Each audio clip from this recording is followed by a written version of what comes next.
السلام علیکم، آپ دیکھ رہے ہیں کے نیوز چینل۔ خبر شامل کرتے ہیں رینارا خورد سے۔ ہمارے نمائندے کی رپورٹ کے مطابق ڈاکٹر عبدالقدیر خان موومنٹ پاکستان کے چیئرمین پیر عابد حسین بودلہ نے کہا ہے کہ ڈاکٹر عبدالقدیر خان کو آزادانہ نقل و حرکت کی اجازت دی جائے۔ سپریم کورٹ میں کیس دائر 13 مئی کو سپریم کورٹ آف پاکستان میں کیس کی سماعت کی گئی۔ ڈاکٹر عبدالقدیر خان کی سپریم کورٹ آمد سپریم کورٹ کے رجسٹرار کے کمرے میں بٹھا دیا گیا۔ مزید سنتے ہیں اس رپورٹ میں۔ ہم جاننا چاہتے ہیں کہ ڈاکٹر قدیر خان کی جب ہائرنگ تھی سپریم کورٹ میں آنے کے بعد ڈاکٹر عبدالقدیر خان کو کورٹ میں کیوں نہیں پیش کیا گیا؟ وہ کون سی طاقت ہے جو ڈاکٹر عبدالقدیر خان صاحب کو آزادی نہیں دلوانا چاہتی؟ ڈاکٹر قدیر خان صاحب کی آزادی کے خلاف ہے۔ محسن پاکستان 13 مئی کو سپریم کورٹ میں آئے، جبکہ انہیں رجسٹرار صاحب کے روم میں روکا گیا، ان کو کورٹ میں پیش نہیں ہونے دیا گیا۔ جیسا کہ آپ جانتے ہیں کہ محسن پاکستان نے پاکستان کو تحفظ دیا ہے، پاکستان کو ایٹمی طاقت بنایا ہے۔ ہمیں چاہیے کہ ڈاکٹر قدیر خان صاحب کو آزادی دیں۔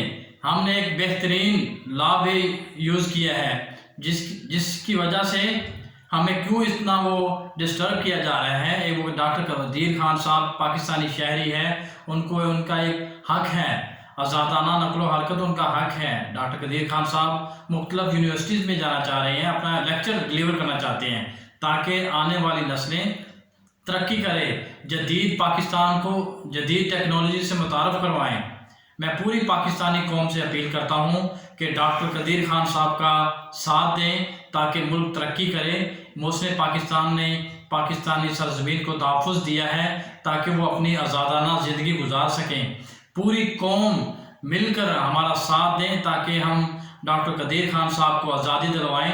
پہلے بھی ڈاکٹر قدیر خان صاحب کو ہائی کورٹ میں بلوا کے ان کو سائن کروائے گئے، نظر بندی کے خلاف سائن کروائے گئے، زبردستی کی گئی ان کے ساتھ۔ آج پھر ہمیں 13 مئی کو اسلام آباد سپریم کورٹ میں یہی چیز دیکھنے کو ملی۔ میں پوری پاکستانی قوم سے اپیل کرتا ہوں کہ آواز ڈاکٹر قدیر خان صاحب کی آواز بنے۔